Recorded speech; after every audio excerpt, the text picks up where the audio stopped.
욥기 25장 빌닷의 세 번째 발언. 수아 사람 빌닷이 대답하였다. 하나님께는 주권과 위엄이 있으시다. 그분은 하늘나라에서 평화를 이루셨다. 그분이 거느리시는 군대를 헤아릴 자가 누구냐. 하나님의 빛이 가서 닿지 않는 곳이 어디 있느냐. 그러니 어찌 사람이 하나님 앞에서 의롭다고 하겠으며 여자에게서 태어난 사람이 어찌 깨끗하다고 하겠는가. 비록 달이라도 하나님에게는 밝은 것이 아니며 별들마저 하나님이 보시기에는 청명하지 못하거나 하물며 구더기 같은 사람이야. 벌레 같은 인간이야. 말할 나위가 있겠는가. 욥기 26장. 욥이 대답하였다. 나를 거기까지 생각하여 주리 고맙다. 너처럼 가난하고 힘없는 자를 도와주다니. 너는 우둔한 나를 잘 깨우쳐 주었고 네 지혜를 내게 나눠 주었다. 근데 누가 네가 하는 그런 말을 들을 것이라고 생각하느냐.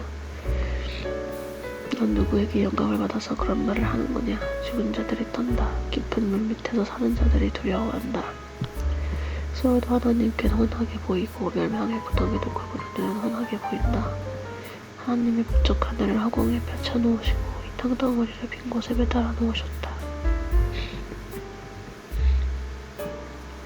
구름 속에 물을 채우시고 물이 구름 밑으로 터져나오지 못하게 막고 계시는 분이 바로 하나님이시다. 하나님은 보름달을 구름 뒤에 숨기신다. 물 위에 수평선을 만드시고 빛과 어둠을 나누신다. 그분께서 꾸짖으시면 하늘을 터받치는 기둥이 흔들린다. 능력으로 바다를 정복하시며 지혜로 라합을 쳐부신다. 그분의 콧김에 하늘이 맑게 개며 그분의 손을 도망치는 바다 괴물을 찔러 죽인다. 그러나 이런 것들은 그분이 하시는 일에 일부에 지나지 않고 우리가 그분에게서 듣는 것도 그냥 속삭임에 지나지 않는다. 하물며 그분의 권능이 찬울의 소리를 누가 이해할 수 있겠느냐. 그 친구에 대한 욥의 대답. 욥이 비유를 말하였다. 내가 살아계신 하나님 앞에서 맹세한다. 그분께서 나를 공정한 판결을 받지 못하게 하시며 전능하신 분께서 나를 몹시 괴롭히신다. 내게 홉이 남아있는 동안은 하나님이 내 코에 불어넣으신 숨결이 내 코에 남아있는 한 내가 입술로 결코 악한 말을 하지 않으며 내가 혀로 거짓말을 하지 않겠다. 나는 결코 너희가 옳다고 말할 수 없다. 난 죽기까지 내 결백을 주장하겠다. 내가 의롭다고 주장하면서 내가 끝까지 굽히지 않아도 내 평생의 양심에 걸직한 날은 없을 것이다. 내 원수들은 악한 자가 받는 대가를 받아라. 나 대적하는 자는 악인이 받을 벌을 받아라. 하나님이 경건하지 않은 자의 생명을 끊고 그의 영혼을 불러가실 때 그의 희망이란 과연 무엇이겠느냐. 환난이 그에게 닥칠 때 하나님이 그의 부르짖음을 들어주시겠느냐.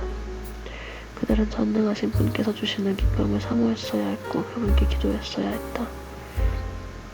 날더라도 하나님의 응답이 얼마나 큰지 가르치라고 해보아라. 전능하신 분께서 계획한 말을 설명하라고 해보아라. 그러나 그만두겠다. 이런 일은 너희도 이미 알고 있는 것이 아니냐. 그런데 너희는 어찌하여 그처럼 터무니없는 말을 하느냐. 하나님이 악한 자에게 주시는 벌이 무엇인지 전능하신 분께서 폭력을 행사하는 자에게 주시는 벌이 무엇인지 아느냐. 비록 자손이 많다 해도 모두 전쟁에서 죽고 말 것이다. 그 자손에게는 배불리 먹을 것이 없을 것이다. 살아남은 사람은 또 연병으로 죽어 매장되니 살아남은 과부들은 기가 막혀서 울지도 못할 것이다. 돈은 셀 수도 없이 긁어모으고 옷을 산더미처럼 쌓아놓아도 엉뚱하게도 의로운 사람이 그 옷을 입으며 정직한 사람이 그 돈더미를 차지할 것이다. 악한 자들이 지은 집은 거미집과 같고 밭을 지키는 일꾼의 움막과 같다. 부자가 되어서 잠자리 들지만 그것으로 마지막이다. 다음 날에 눈을 떠보면 이미 알거지가 되어 있다. 두려움이 홍수처럼 그들에게 들이닥치며 폭풍이 밤중에 그들을 쓸어갈 것이다. 동풍이 불어와서 그들을 그 살던 집에서 쓸어갈 것이다. 도망치려고 안간힘을 써도 동쪽에서 오는 폭풍이 사정없이 불어닥쳐서 그들은 달려버릴 것이다. 도망가는 동안에 폭풍이 불어닥쳐서 무서운 파괴력으로 그들을 공포에 떨게 할 것이다. 욥기 28장. 지혜를 찬양하다. 눈을 캐는 광산이 있고 금을 정렬하는 재련소도 있다. 철은 흙에서 캐어내며 구리는 광석을 녹여서 얻는다. 광부들은 땅속을 깊이 파고 들어가서 땅속이 아무리 캄캄해도 그 캄캄한 구석구석에서 그 광석을 캐어낸다. 사람이 사는 곳에서 멀리 떨어진 곳, 사람의 발이 가닿지 않는 곳에 사람들은 갱도를 판다. 줄을 타고 매달려서 어이롭게 일을 한다. 땅 위에는 먹거리가 자라지만 땅속은 같은 땅인데도 용암으로 들끓고 있다. 바위에는 사파이어가 있고 돌가루에는 금이 섞여 있다. 솔개도 거기에 이르는 길을 알지 못하고 매의 날카로운 눈도 그 길을 찾지 못한다. 겁없는 맹수도 거기에 발을 들여놓은 일이 없고 무서운 사자도 그곳을 밟아본 일이 없다. 사람은 굳은 바위를 깨고 산을 그 밑뿌리까지 파들어간다. 바위의 굴을 뚫어서 각종 진귀한 보물을 찾아낸다. 강의 근원을 찾아내고 땅에 감추어진 온갖 보화를 들추어낸다. 그러나 지혜는 어디에서 얻으며 슬기가 있는 곳은 어디인가? 지혜는 사람에게서 발견되는 것이 아니다. 사람은 어느 누구도 지혜의 참가치를 알지 못한다. 깊은 바다도 나는 지혜를 감춰놓지 않았다 하고 말한다. 넓은 바다도 나는 지혜를 감춰놓지 않았다 하고 말한다. 지혜는 금을 주고 살 수 없고 은으로도 그 값을 치를 수가 없다. 지혜는 모빌의 금이나 값진 루비나 사파이어로도 그 값을 치를 수 없다. 지혜는 금보다 값진 것, 금장이나 값진 유리잔보다 더 값진 것이다. 지혜의 값은 산호보다 수정보다 비싸다. 지혜를 얻는 것은 진주를 가진 것보다 값지다. 에티오피아와 토파즈로도 지혜와 비교할 수 없고 정금으로도 지혜의 값을 치를 수 없다. 그렇다면 지혜는 어디에서 오며 슬기가 있는 곳은 어디인가? 모든 생물의 눈에 숨겨져 있고 공중의 새에게도 감추어져 있다. 멸망의 구덩이와 죽음도 지혜를 두고 이르기를 지혜라는 것이 있다는 말은 다만 소문으로만 들었을 뿐이다 하고 말한다. 그러나 하나님은 지혜가 있는 곳에 이르는 길을 아신다.